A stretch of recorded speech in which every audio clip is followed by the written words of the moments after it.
നടിയെ ആക്രമിച്ച കേസിൽ ദിലീപിനെ വെറുതെ വിട്ട വിചാരണ കോടതി വിധിക്ക് പിന്നാലെ വീണ്ടും നിയമ പോരാട്ടത്തിനൊരുങ്ങി അതിജീവിത. കേസിൽ ഗൂഢാലോചന കുറ്റം തെളിയിക്കാൻ പ്രോസിക്യൂഷന് സാധിച്ചില്ലെന്ന് വ്യക്തമാക്കിയിട്ടാണ് 8ാം പ്രതിയായിരുന്ന ദിലീപിനെ കോടതി വെറുതെ വിട്ടത്. പൾസർ സുനി അടക്കമുള്ള ആദ്യ 6 പ്രതികൾക്ക് കൂട്ടബലാത്സംഗത്തിനുള്ള ഏറ്റവും കുറഞ്ഞ ശിക്ഷയായ 20 വർഷ തടവും പിഴയുമാണ് കോടതി വിധിച്ചത്.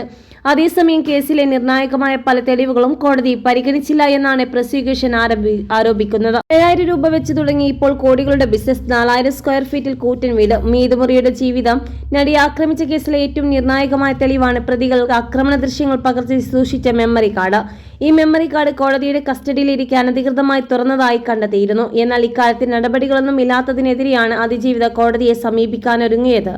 മെമ്മറി കാർഡ് തുറന്ന് പരിശോധിച്ചതിൽ പോലീസ് അന്വേഷണം വേണമെന്നാവശ്യപ്പെട്ട് അതിജീവിത ഹൈക്കോടതിയെ സമീപിക്കും. നേരത്തെ ഹൈക്കോടതി ഉത്തരവ് പ്രകാരം വിചാരണ കോടതി വസ്തുതാ പരിശോധന നടത്തിയിരുന്നു. ഈ പരിശോധനാ റിപ്പോർട്ടിൽ വ്യക്തമാക്കുന്നത് 3 കോടതികളിൽ വെച്ച് മെമ്മറി കാർഡ് തുറന്ന് പരിശോധിച്ചിട്ടുണ്ട് എന്നാണ്. ശാസ്ത്രീയ പരിശോധനയിലാണ് ഇത് കണ്ടെത്തിയത്. 3 കോടതിയിൽ വെച്ച് മെമ്മറി കാർഡ് തുറന്ന് പരിശോധിച്ചതായി കണ്ടെത്തിയ സമയം കോടതിയുടെ പ്രവൃത്തി സമയമായിരുന്നില്ല. 2 കോടതിയിൽ വെച്ച് മെമ്മറി കാർഡ് തുറന്ന് രാത്രി സമയമായിരുന്നുവെന്നും പരിശോധനയിൽ കണ്ടെത്തിയിരുന്നു. വിചാരണ കോടതിയിൽ വെച്ച് ഒരു വിവോ ഫോണിൽ മെമ്മറി കാർഡ് ഉപയോഗിച്ചതായും കണ്ടെത്തിയിരുന്നു.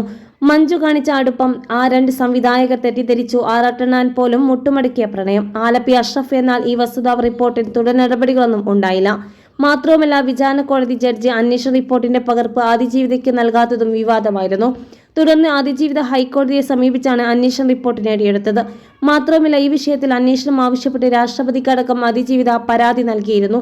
അതിനിടെ മെമ്മറി കാർഡ് വിഷയത്തിൽ ദിലീപും ഹൈക്കോടതിയെ സമീപിച്ചിരുന്നു.